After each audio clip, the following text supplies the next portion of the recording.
My dear students, have a nice time. I believe you are quite well and energetic. Today we will study about nutrition in plants. Keywords. Next, autotrophic. Supposing the mode of nutrition in which organisms make food themselves from simple substance is called autotrophic nutrition. The mode of nutrition, ऐसा nutrition जिसमें organism अपना food स्वयं तैयार कर लेते हैं, उसको autotrophic nutrition कहा जाता है. स्वपोषी autotrophic nutrition. Next, autotrophs. Next, autotrophs स्वपोषी. स्वपोषी वह होते हैं जिनमें कि स्वपोषण, इनका न्यूट्रिशन मोड जो है स्वपोषण होता है.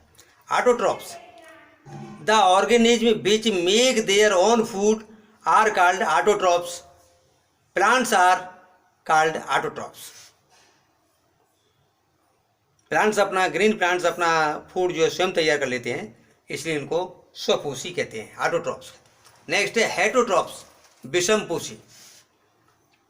The organism which can not make their food and depend on others for their food are called heterotrophs. As animals, non-green plants, अमरबेल वगैरह है, ये हेटरोट्रॉप्स में आ जाएगी. तो इस प्रकार से विषमपोषी हेटरोट्रॉप्स, जो ऑर्गेनिज्म अपना भोजन स्वयं नहीं बना पाते हैं, दूसरे पर डिपेंड रहते हैं, उनको हेटरोट्रॉप्स कहा जाता है. Do you understand? हेटरोट्रॉप्स. तुमने देखा होगा पत्तियां जो लीफ से ये ग्रीन कलर की होती हैं, तो ग्रीन कलर जो है पत्तियों में एक पिगमेंट होता है क्लोरोफिल, इसे ही क्लोरोफिल कहते हैं. तो chlorophyll, the leaves have a green pigment called chlorophyll. It helps in photosynthesis. तो क्लोरोफिल जो है वो फोटोसिंथेसिस में हेल्प करता है, प्रकाश संश्लेषण, photosynthesis. Host.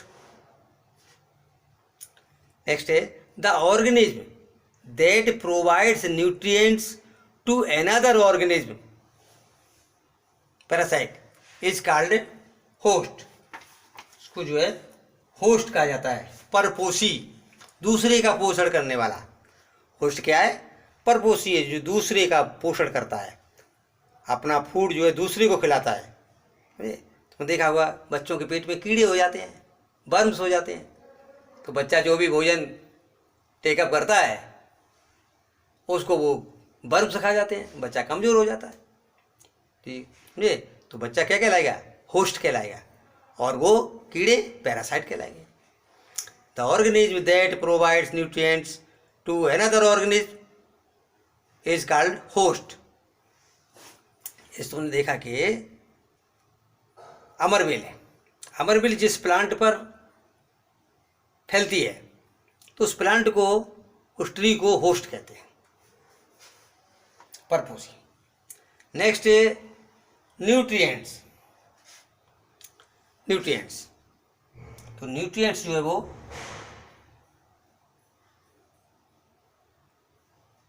The components of food which are essential for our body और any other organism for growth and development are called nutrients as carbohydrate, proteins etc.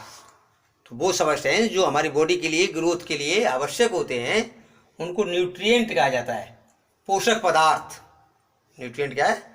पोषक पदार्थ. तो इस प्रकार से न्यूट्रिएंट जो है कार्बोहाइड्रेट, प्रोटीन्स वगैरह, ये जो है न्यूट्रिएंट्स है. प्लांट्स के लिए नाइट्रोजन, फास्फोरस, पोटेशियम भी न्यूट्रिएंट्स हैं. न्यूट्रिशन, पोषण. The mode of taking food by an organism and its utilization by the body is called nutrition. कोई भी एनिमल्स, कोई भी ऑर्गेनिज्म किस प्रकार से फूड को टेकअप करता है और उसका बॉडी में यूटिलाइजेशन, उपयोग होना, यही न्यूट्रिशन है. Next, insectivores. कीट बच्ची पौधे। The plants which trap insects and digest them are called insectivores plant as pitcher plant. कुछ प्लांट जो कि मार्सी सॉइल में, दलदली भूमि में होते हैं, वहाँ पर नाइट्रोजन की कमी होती है, तो उसमें नाइट्रोजन की पूर्ति के लिए इस प्रकार का स्ट्रक्चर उनमें है कि जिससे कि वो कीटों को खाते हैं, ये कीट बच्ची पौधे, और अपनी नाइट्रोजन की पूर्ति कीटों के द्वारा कर देते हैं। Next, parasite, the organism that drives में टेकअप करते हैं, लेते हैं, drives nutrients from another organism without benefiting the host is called parasite as cuscuta अमरबिल। तो कस्कुटा अमरबिल जो है ये पैरासाइट है। इसी प्रकार से जो स्टमक में, पेट में कीड़े हो जाते हैं, ये भी पैरासाइट हैं। कुछ आउटर पैरासाइट होते हैं जैसे कि लाइस, जूं वगैरह, तुमने डॉग के देखी होगी, बहुत से किलनी वगैरह होती हैं, ये आउटर पैरासाइट है, ब्लड सकिंग करते हैं। इसी प्रकार से लीच, ये भी आउटर पैरासाइट है। नेक्स्ट, फोटोसिंथेसिस, प्रकाश संश्लेषण। देखिए, सूर्य से जो एनर्जी आती है ये प्रकाश संश्लेषण द्वारा पौधों में आ जाती है, पौधों से पूरे विश्व में इधर उधर फैलती है।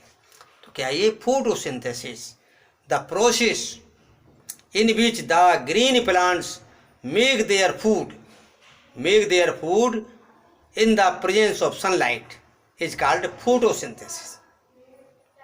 फोटोसिंथेसिस, प्रकाश संश्लेषण, समझ में आ गया। अब इसका एक इक्वेशन है, carbon dioxide plus water, sunlight and chlorophyll, क्या प्रोडक्ट होगा? Carbohydrate plus oxygen, carbohydrate plus oxygen.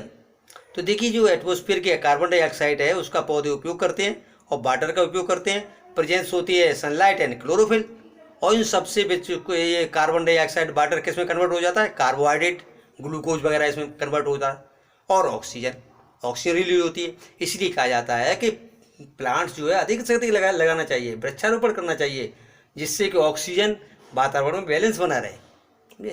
तो इस प्रकार से ये जो है फोटोसिंथेसिस का इक्वेशन। सेप्रोट्रोपिक,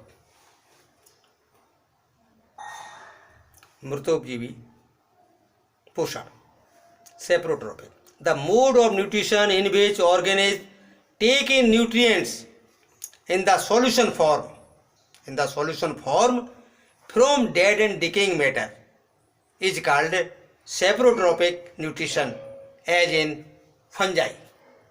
तुमने देखा होगा फंगस जो है ये सड़ते हुए ब्रेड या पराठा वगैरह जो टिफिन में रह जाता है, बाद में वो सड़ जाता है, समझे, तो उसमें जो है बहुत सी फफूंदी आ जाती है।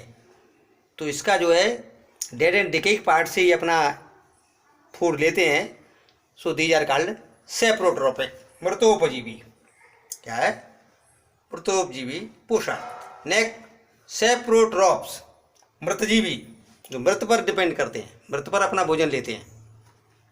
Saprotrophs, plants which use saprotrophic mode of nutrition are called saprotrophs और सेप्रोफाइट्स। फाइट्स मीन्स प्लांट होता है, सेप्रोफाइट्स, मृत सबस्टेंस पर जीवित रहने वाली। एज फंजाई, फंजाई क्या है? ईस्ट, मशरूम्स, ये फंजाई है, फंगस हैं।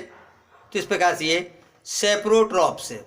Next, stomata, understand stomata, there are tiny pores present on surface of the leaves are called stomata.